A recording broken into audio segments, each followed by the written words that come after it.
So our last fluid that we're going to check on this is the transmission fluid.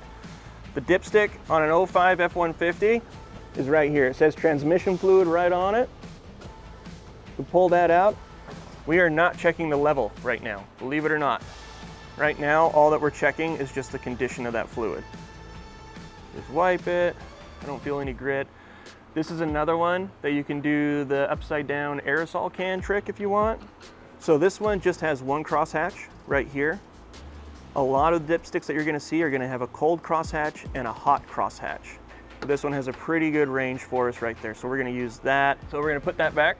You always wanna stay on top of your transmission fluid because it gets thinner. The thinner it gets, the more metal-to-metal contact you're gonna have in your clutches and in your internal transmission components. So like I said, with this fluid, engine needs to be running. So plug your ears, it's gonna go loud. So we have the engine running right now. Best practice is you're gonna let this engine get up to operating temperature and the transmission get up to operating temperature as well.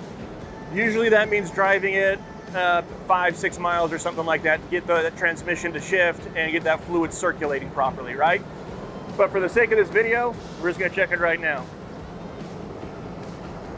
So you're gonna check it the same way as engine oil. Take your dipstick, wipe it clean, stick it back in there, and pull it out.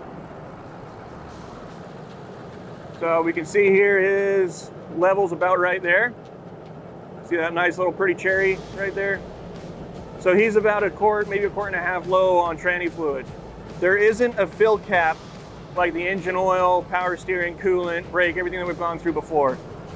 On this truck, you have to fill it up through that line, through the dipstick tube. There's no harm in filling it up through the dipstick tube. That's gonna be the easiest way for you guys to top off your transmission fluid.